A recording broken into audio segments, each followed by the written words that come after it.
BNP দলটা driving সিটে বসা আছে বলা চলে। নির্বাচনের মাঠে কিন্তু দলগুলো দুইটা জোটে ভাগ হয়ে গেছে, একটা বিএনপি জোট আর একটা বলতে পারেন এনসিপি জোট। প্রত্যেকটা দলের খাইচ্চত আলাদা আলাদা। এটা গণতন্ত্র নয়, এটা প্রহসন। তাদের খুব একটা অ্যাড করার কিছু নাই। আমার কাছে মনে হয় না যে বাকি দলগুলো যাদেরকে সাথে নিছে তারা সকলে মিলেও আর বাড়তি 2-3% ভোট যোগ করতে পারবে। জামাতের তো বেশ কিছু ভোট আছে, ইদানিং বাজারে এই কথাটাও আছে তাদের ভোট বেড়েছে।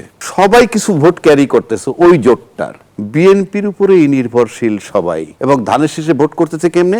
নিজের দলের আইডিওলজি বিকাইয়া দিয়ে। কোন জোটের আদর্শ বলতেছি না। আপনি নির্বাচনের আগে যদি জোট করেন, এটা কোনো গণতন্ত্র পারমিট করে না। এই যে বললেন সালাউদ্দিন সাহেব বলছেন যে একটা দল নির্বাচন থেকে সরে যেতে চায়, এখন এটার ভিত্তি বা ইনফরমেশন ওনার কাছে কি আছে সেটা আমার জানা নাই। তবে যেহেতু তারা একেবারে রাজনীতির ভিতরে এবং সামনে নির্বাচন করতে যাচ্ছেন, এবং তারা বলতে গেলে বিএনপি দলটা ড্রাইভিং সিটে বসা আছে বলা চলে, সেক্ষেত্রে তার কাছে এরকম ইনফরমেশন বা এরকম ধারণা থাকতেও পারে। সেটা নিয়ে আমি কোনো চ্যালেঞ্জ করছি না। কিন্তু নির্বাচনের মাঠটা আমরা যেভাবে দেখতেছি, তাতে আপনি দেখেন নির্বাচনের মাঠে কিন্তু দলগুলো দুইটা জোটে ভাগ হয়ে গেছে, একটা বিএনপি জোট আর একটা বলতে পারেন এনসিপি জোট। তার ভিতরে চরমনাই ছিল ওই জোটে, সেখান থেকে উনি সম্ভবত একেবারে আলাদা হয়ে গেছেন আজকে পর্যন্ত যেটুকু আমি জানি। এখন এই যে জোট দুইটা জোটে বিভক্ত হয়ে গেল, তাতে আপনি যদি দেখেন বিএনপির যে জোটটা, সেই জোটে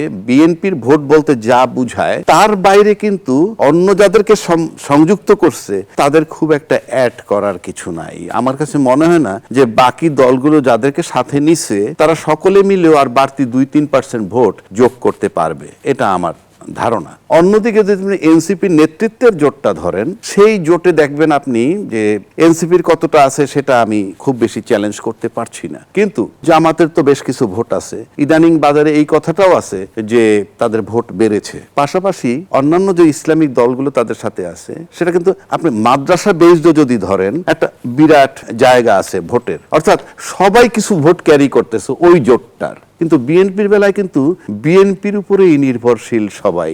বিএনপির করুণার দিকে তাকাই আছে অন্যান্য জোটের লোকগুলো। কেউ আসতেছে ধানের শীষে ভোট করবে অন্য দলের, এবং ধানের শীষে ভোট করতেছে কেমনে?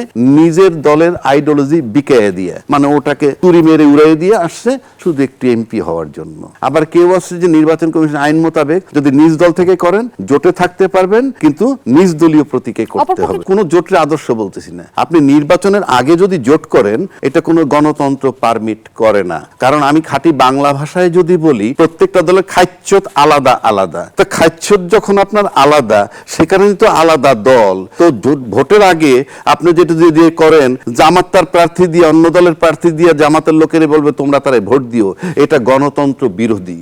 বিএনপি বলবে যে আমাদের জোট থেকে অমুক সাহেবকে দাঁড়া করাইলাম, তাকে তোমরা ভোট দিও। তো বিএনপির আইডিওলজি আর তার আইডিওলজি এক না। তার দলের লোকগুলাকে বলতেছে তুমি ভোট দিও তাকে। এটা কোনো গণতন্ত্র হতে পারে নাকি? আমি একটা দল করলাম আমার দলের আদর্শ নিয়ে, সেই দলের থেকে হঠাৎ করে শুনলাম অন্য একটা দলের লোককে দাঁড়া করাই দিয়ে আমার দলের নেতারা বলতেছে তাকে ভোট দিও। এটা গণতন্ত্র নয়, এটা প্রহসন।